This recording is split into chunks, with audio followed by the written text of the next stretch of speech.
ಕಾಂಗ್ರೆಸ್ ಸರ್ಕಾರದ ಅವಧಿಯಲ್ಲಿ ಭಾರತದಲ್ಲಿ ಎಷ್ಟೆಲ್ಲ ದಾಳಿಗಳು ಸಂಭವಿಸಿತ್ತು. ಆಗ ಇದ್ದಂತಹ ಗೃಹ ಮಂತ್ರಿಗಳು ಯಾರಾದರೂ ರಾಜೀನಾಮೆ ಕೊಟ್ರಾ? ಮಾತೆತ್ತಿದ್ರೆ ಮನುವಾದ ಅಂತ ಸಾವಿರಾರು ವರ್ಷಗಳ ಹಿಂದಿನ ಕತೆ ಮಾತನಾಡುವಂತಹ ಪ್ರಿಯಾಂಕ್ ಖರ್ಗೆ ಅವರಿಗೆ 10-20 ವರ್ಷಗಳ ಹಿಂದೆ ನಡೆದಂತಹ ಘಟನೆ ನೆನಪಿಲ್ವಾ? ತನ್ನ ಮಗ್ಗುಲಲ್ಲೇ ಭಯೋತ್ಪಾದಕರನ್ನ ಪೋಷಿಸುವಂತಹ ದೇಶ ಪಾಕಿಸ್ತಾನ ಇರಬೇಕಾದ್ರೆ ಭಯೋತ್ಪಾದಕತೆ ಅನ್ನುವಂಥದ್ದು ಭಾರತದಲ್ಲಿ ಸಂಪೂರ್ಣವಾಗಿ ನಿರ್ನಾಮ ಆಗೋದಕ್ಕೆ ಹೇಗೆ ಸಾಧ್ಯ? ಕರ್ನಾಟಕದಲ್ಲಿ ಕಾಂಗ್ರೆಸ್ ಸರ್ಕಾರದ ಅವಧಿಯಲ್ಲಿ ಎಷ್ಟೆಲ್ಲ ದಾಳಿಗಳು ಸಂಭವಿಸಿತ್ತು?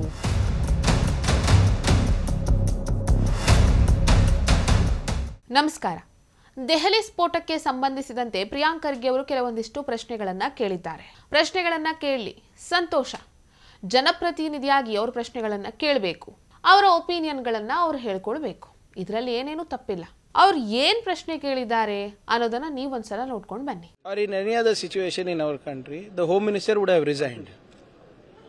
Probably Mr. Amit Shah is the most incompetent Home Minister in independent India.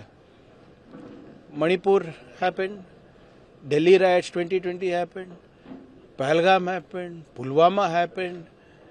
The country is in utter chaos.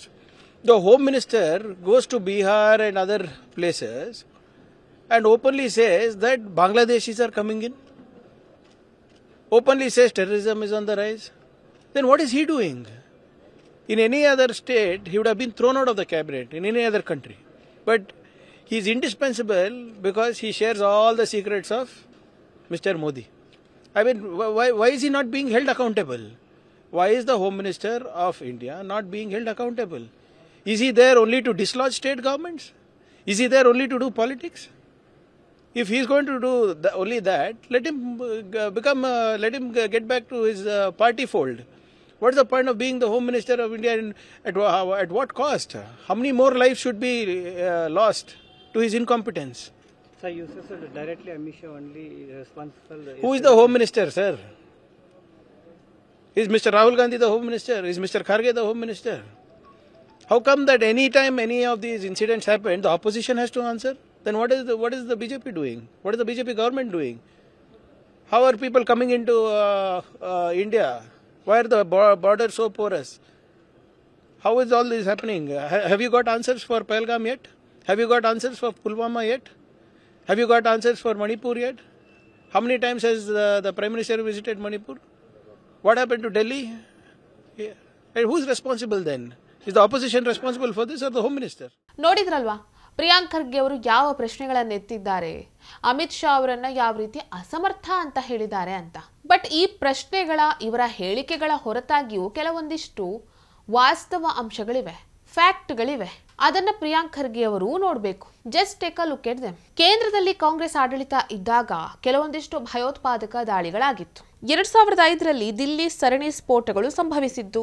ಆಗ ಶಿವರಾಜ್ ಪಾಟೀಲ್ ಅವರು ಕೇಂದ್ರ ಗೃಹ ಮಂತ್ರಿ ಆಗಿದ್ರು. 2006ರಲ್ಲಿ ಮುಂಬೈ ಸರಣಿ ಬಾಂಬ್ ಸ್ಫೋಟ ನಡೆದಿತ್ತು. ಆಗ್ಲೂ ಶಿವರಾಜ್ ಪಾಟೀಲ್ ಅವರೇ ಗೃಹ ಮಂತ್ರಿ ಆಗಿದ್ರು. 2008ರಲ್ಲಿ ಜೈಪುರದಲ್ಲಿ ಸರಣಿ ಸ್ಫೋಟಗಳು ಸಂಭವಿಸಿತ್ತು. ಆಗ್ಲೂ ಕೇಂದ್ರದ ಗೃಹ ಮಂತ್ರಿ ಆಗಿದ್ದವರು ಶಿವರಾಜ್ ಪಾಟೀಲ್. 2008ರಲ್ಲಿ ಮುಂಬೈಯಲ್ಲಿ ಭಯೋತ್ಪಾದಕ ದಾಳಿ ನಡೆದಿತ್ತು.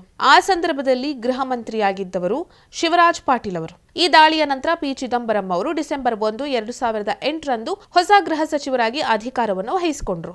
2012ರಲ್ಲಿ ಪುಣೆ ಬಾಂಬ್ ಸ್ಫೋಟ ನಡೆದಿತ್ತು. ಆ ಸಂದರ್ಭದಲ್ಲಿ ಪಿ ಚಿದಂಬರಂ ಅವರು ಕೇಂದ್ರ ಗೃಹ ಮಂತ್ರಿ ಆಗಿದ್ರು. 2013ರಲ್ಲಿ ಹೈದರಾಬಾದ್ನಲ್ಲಿ ಸರಣಿ ಸ್ಫೋಟ ನಡೆದಿತ್ತು ಮತ್ತು ಶ್ರೀನಗರದಲ್ಲಿ ದಾಳಿ ನಡೆದಿತ್ತು. ದರ್ಭಾ ಕಣಿವೆಯಲ್ಲಿ ನಕ್ಸಲ್ ದಾಳಿ ನಡೆದಿತ್ತು. ಬೋಧಗಯಾ ಸ್ಫೋಟ ನಡೆದಿತ್ತು. ಪಟ್ನಾದಲ್ಲಿ ಸ್ಫೋಟಗಳು ಸಂಭವಿಸಿತ್ತು. ಇದೆಲ್ಲ ನಡೆದಿದ್ದು 2013ರಲ್ಲಿ. ಈ ದಾಳಿಗಳು ನಡೆದಾಗ ಸುಶೀಲ್ ಕುಮಾರ್ ಶಿಂದೆ ಅವರು ಕೇಂದ್ರ ಗೃಹ ಮಂತ್ರಿ ಆಗಿದ್ರು. ಇಲ್ಲಿ ಫ್ಯಾಕ್ಟ್ ಏನಪ್ಪಾ ಅಂದ್ರೆ, ಇವರು ಯಾರೂ ಕೂಡ ರಾಜೀನಾಮೆ ಕೊಟ್ಟಿಲ್ಲ, ಇವರನ್ನ ಯಾರೂ ಕೂಡ ಅಸಮರ್ಥ ಗೃಹ ಮಂತ್ರಿಗಳು ಅಂತ ಕರೆದಿಲ್ಲ.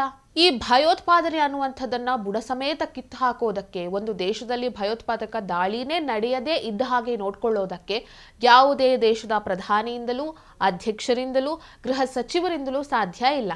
ಚೈನಾದಲ್ಲೂ, ಅಮೆರಿಕಾದಲ್ಲೂ, ರಷ್ಯಾದಲ್ಲೂ, ಈವನ್ ಭಾರತದಲ್ಲೂ ಭಯೋತ್ಪಾದಕ ದಾಳಿಗಳು ನಡೀತಾ ಇದೆ.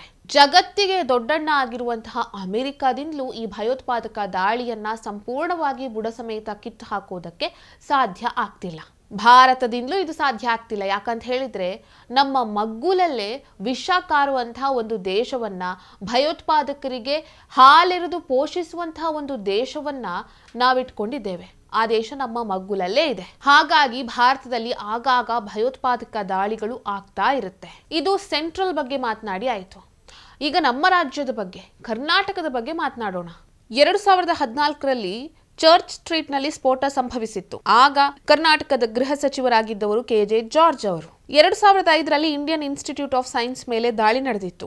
ಆಗ ಕರ್ನಾಟಕದ ಗೃಹ ಸಚಿವರಾಗಿದ್ದವರು PGR ಸಿಂಧ್ಯಾ ಅವರು. 2024ರಲ್ಲಿ ರಾಮೇಶ್ವರಂ ಕೆಫೆ ಮೇಲೆ ದಾಳಿ ನಡೆಯಿತು. ಆಗ ಕರ್ನಾಟಕದ ಗೃಹ ಸಚಿವರಾಗಿದ್ದವರು ಡಾಕ್ಟರ್ G ಪರಮೇಶ್ವರ್ ಅವರು. ಸೊ ಕರ್ನಾಟಕದಲ್ಲೂ ಇಷ್ಟೆಲ್ಲ ಭಯೋತ್ಪಾದಕ ದಾಳಿಗಳು ನಡೆದಂತಹ ಸಂದರ್ಭದಲ್ಲಿ ಆಗ ಇದ್ದಂತಹ ಗೃಹ ಸಚಿವರು ಯಾರಾದರೂ ರಾಜೀನಾಮೆಯನ್ನ ಕೊಟ್ಟಿದ್ದಾರಾ? ಕರ್ನಾಟಕದಲ್ಲೂ ದಾಳಿಗಳಾಗಿವೆ, ದೇಶದ ಬೇರೆ ಬೇರೆ ಕಡೆಗಳಲ್ಲೂ ದಾಳಿಗಳಾಗಿದೆ. ಹೌದು, ಇದು ಇಂಟೆಲಿಜೆನ್ಸ್ ಫೇಲ್ಯೂರ್. ಕೇವಲ ಇಂಟೆಲಿಜೆನ್ಸ್ನಿಂದ ಈ ಭಯೋತ್ಪಾದಕ ಕೃತ್ಯಗಳನ್ನ ತಡೆಯೋದಕ್ಕೆ ಸಾಧ್ಯನಾ? ಮೊನ್ನೆಯಷ್ಟೇ RCB ವಿಜಯೋತ್ಸವದ ಸಂದರ್ಭದಲ್ಲಿ ಚಿನ್ನಸ್ವಾಮಿ ಕ್ರೀಡಾಂಗಣದಲ್ಲಿ ಕಾಲ್ತುಳಿತ ಸಂಭವಿಸಿ ಅನೇಕ ಜನರು ಮೃತಪಟ್ಟರು. ಈ ಘಟನೆಗೆ ಸಂಬಂಧಿಸಿದಂತೆ ಗೃಹ ಸಚಿವರು ರಾಜೀನಾಮೆ ಕೊಟ್ರ? ಅವ್ರ ಹತ್ರ ನೀವೇನಾದ್ರೂ ರಾಜೀನಾಮೆ ಕೇಳಿದ್ರಾ? ಇಸ್ರೇಲ್ಗೆ ಈ ಹಮಾಸ್ನ ದಾಳಿಯನ್ನ ತಡೆಯೋದಕ್ಕೆ ಸಾಧ್ಯ ಆಗ್ತಿಲ್ಲ. ಹಾಗಾಗಿ ಈ ಭಯೋತ್ಪಾದಕ ದಾಳಿ ಅನ್ನುವಂಥದ್ದನ್ನ ಬುಡ ಸಮೇತ ಕಿತ್ತು ಹಾಕೋದಕ್ಕೆ ಸಾಧ್ಯ ಇಲ್ಲ. ಅಕ್ಟೋಬರ್ 10ರಂದು ದೆಹಲಿಯಲ್ಲಿ ಸ್ಫೋಟ ಸಂಭವಿಸಿತು. ಈ ಸ್ಫೋಟಕ್ಕೂ ಒಂದು ವಾರ ಮೊದಲೇ ಭಾರತದ ಗೃಹ ಸಚಿವಾಲಯ, ಇಂಟೆಲಿಜೆನ್ಸ್ ಡಿಪಾರ್ಟ್ಮೆಂಟ್ ಸರಿಯಾಗಿ ಕೆಲಸವನ್ನ ಮಾಡಿ ಒಂದು ಆಪರೇಷನ್ ಅನ್ನ ನಡೆಸಿ ಟೆರರಿಸ್ಟ್ಗಳ ಮನೆಗೆ ಹೋಗಿ ಅವರನ್ನ ಎಳ್ಕೊಂಡು ಬಂದ್ರು. ಫರೀದಾಬಾದ್ನಲ್ಲಿ ದಾಳಿಯನ್ನ ನಡೆಸಿ ಸ್ಫೋಟಕಗಳನ್ನ ವಶಪಡಿಸಿಕೊಂಡ್ರು.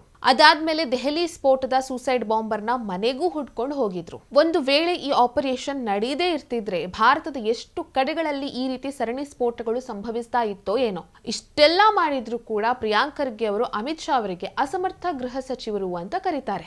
ನಮ್ಮ ದೇಶದಲ್ಲಿ ತುಂಬಾ ಜನ ಗೃಹ ಸಚಿವರಿದ್ರು. ಅದರಲ್ಲಿ ಯಾರು ಸಮರ್ಥರು, ಯಾರು ಅಸಮರ್ಥರು ಅನ್ನೋದನ್ನ ದೇಶದ ಜನರೇ ನಿರ್ಧಾರ ಮಾಡಿದ್ರು.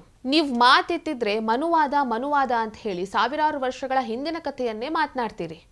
ಈ ಎಲ್ಲ ಘಟನೆಗಳು, ಭಯೋತ್ಪಾದಕ ದಾಳಿಗಳು ನಡೆದಿರುವಂಥದ್ದು 10-20 ವರ್ಷಗಳ ಹಿಂದೆ.